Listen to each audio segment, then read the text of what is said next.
இன்னைக்கான top 5 news பார்க்கலாமா? நம்ம சிஎம் விஜய் அண்ணா வந்து நாளைக்கு டெல்லி போக போறாரு. இங்க எப்படி முக்கியமான தலைவர்கள் எல்லாரையுமே மீட் பண்ணாரோ அதே மாதிரி அங்க போய் எல்லா தலைவர்களையும் மீட் பண்ண போறாங்க. நரேந்திர மோடி, அமித்ஷா, நிர்மலா சீதாராமன், சோனியா காந்தி, ராகுல் காந்தி அப்படின்னு எல்லா தலைவர்களையும் மீட் பண்ண போறாரு.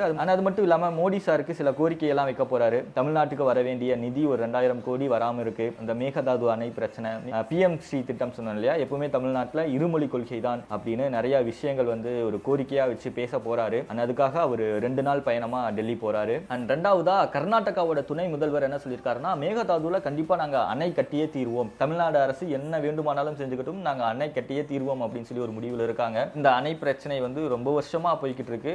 ஷார்ட்டா சொல்லணும் அப்படின்னா, மேகதாதுல வந்து அணை கட்டினாங்க அப்படின்னா நம்ம தமிழ்நாட்டுக்கு வர காவேரி நீர் வந்து வராது, விவசாயிகள் பாதிக்கப்படுவாங்க, மக்கள் எல்லாருமே பாதிக்கப்படுவாங்க. அதனாலதான் நம்ம தமிழ்நாடு அரசு பல வருஷமா போராடிட்டு இருக்காங்க அங்க அணை கட்டக்கூடாது அப்படின்னு. உங்க கர்நாடகா சைட்ல இருந்து கண்டிப்பா எங்களுக்கு அங்க டேம் வேணும், அந்த ஒரு டேம்னால 67 TMC தண்ணீர் வந்து நாங்க பெங்களூருக்கு கொடுப்போம், அதனால பெங்களூர் மக்கள் பயனடைவாங்க. 400 மெகாவாட் மின் உற்பத்தி செய்யறதுக்கு மின் நிலையங்கள் அமைக்க போறதா வந்து சொல்றாங்க. இந்த பிரச்சனை வந்து ரொம்ப வருஷமா போய்கிட்டு இருக்கு. விஜய் சார் வந்து இன்னைக்கு ஒரு கடிதம் எழுதியிருக்காரு மோடி அவர்களுக்கு, இந்த மாதிரி அங்க டேம் கட்டக்கூடாது அப்படின்னு.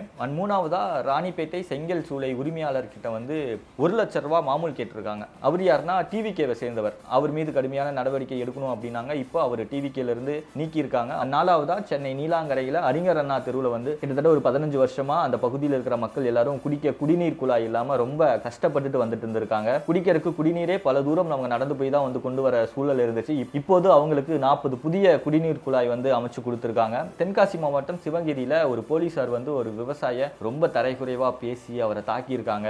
அதனால ரொம்ப துக்கம் தாங்காம அந்த விவசாயி போய் தற்கொலை பண்ணிக்கிட்டாரு. இமீடியட்டா அவர் மீது ஆக்ஷன் எடுக்கணும்னு சொன்னாங்க.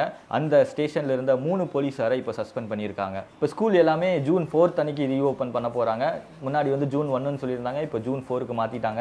அடுத்ததா வந்து ADMKல இருந்து ஒரு MLA ரிசைன் பண்ணிட்டு TVKல வந்து ஜாயின் பண்ணியிருக்காரு. நேற்று 3 பேர் வந்தாங்க, இன்னைக்கு ஒருத்தர் வந்து ஜாயின் பண்ணியிருக்காரு. இன்னும் நிறைய பேர் வந்து வரப்போறாங்க அப்படின்னு சொல்றாங்க. நாளைக்கு சிங்கப்பெண் அதிரடி படை வந்து ஸ்டார்ட் பண்ண போறதா சொன்னாங்க. ஆனால் விஜய் அண்ணா வந்து டெல்லி போறாரு, அது என்ன ஆகும் அப்படின்னு சொல்லி தெரியல. கோவை அண்ட் திருச்சி சம்பவம் பற்றி எந்த ஒரு அப்டேட்டும் இன்னைக்கு வரல. ஏதாவது கிடைச்சதுன்னா நான் உங்களுக்கு அப்டேட் பண்றேன். உங்ககிட்ட ஒரு கேள்வி, லஞ்ச ஒழிப்புத்துறைக்கு அருண் IPS வந்து நியமனம் பண்ணியிருக்காங்க. போன DMK ஆட்சியிலேயே அவர் மீது ரொம்ப கடுமையான விமர்சனங்கள்லாம் வந்துச்சு. அப்படி இருந்தும் நம்ம தமிழ்நாடு அரசு வந்து அவருக்கு ஒரு போஸ்டிங் கொடுத்துருக்காங்க. அதை நீங்கள் எப்படி பார்க்குறீங்க அப்படிங்கிறத கமெண்ட் செக்ஷனில் சொல்லுங்கள். நாளைக்கான விஷயங்கள் தெரிஞ்சுக்கணும் அப்படின்னா மறக்காமல் விஜய் வசந்தை ஃபாலோ பண்ணிக்கோங்க.